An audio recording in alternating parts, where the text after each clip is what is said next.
All right, joining us now is columnist Niall Stanage from our partners at The Hill. Niall, thank you so much for your time. So we just heard Kelly's report there. We know that Casey DeSantis, originally launched this group during Ron DeSantis's re-election campaign. She mobilized more than 1 million moms. Is this just as likely to resonate on a national scale? It could resonate. That's certainly well within the bounds of possibility, Nichole.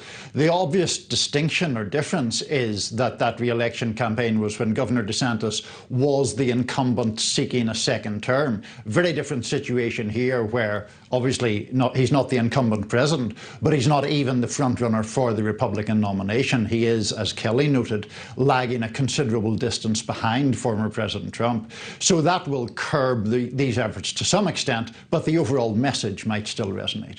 All right, so we just saw that graphic there, kind of with a bit of Casey DeSantis's resume there. Former local news anchor and host. She's a breast cancer survivor. And as Kelly just told us, she seems to be relatable. People like her, and not necessarily as relatable. Ron DeSantis is not necessarily as relatable, I guess. He's described as wooden. Is she his secret, or maybe not so secret, weapon, for his campaign?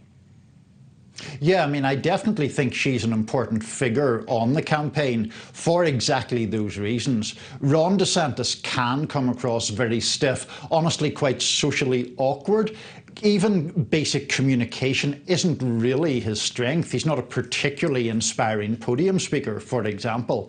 Casey DeSantis is a better communicator. I was speaking with a DeSantis ally just earlier this afternoon who was making the point that you alluded to about relatability. People see her as the wife, the mother, as someone who they can sort of recognize her type of figure from their own lives. Ron DeSantis isn't quite like that, and so I do think that makes her an important asset in warming up perceptions of her husband. All right, so now I want to focus in on that because, she is a wife, she is a mother, certainly described by many as this political asset to her husband. But are there just as many people who may not like seeing her out in the forefront like this, particularly for supporters who believe in more traditional roles for women?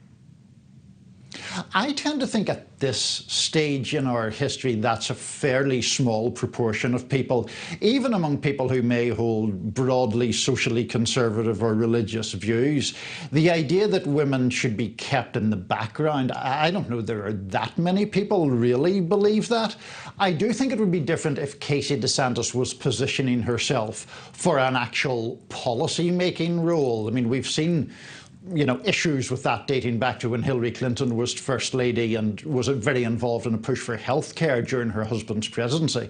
But this isn't what we're talking about with Casey DeSantis. We're simply talking about her playing a prominent role on the campaign, and I don't think many people have issues with that. All right, my last question for you, Niall. Do you think we're going to see other candidates' spouses take a more prominent role?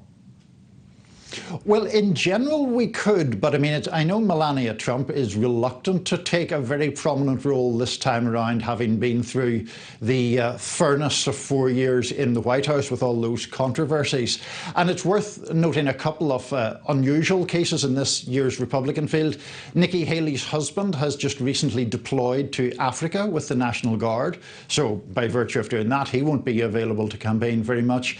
And Senator Tim Scott is unmarried, which is actually still quite unusual for presidential candidates in this, even in this day and age. If Tim Scott were to go all the way, Nichole, he would be the first unmarried president since 1884. Wow. All right. We will certainly see what happens. All right. Niall Stanage, thank you so much. Thank you for watching. Go to newsnationnow.com to find News Nation on your television provider. And don't forget to click the red subscribe button below to get more of News Nation's fact-driven, unbiased coverage.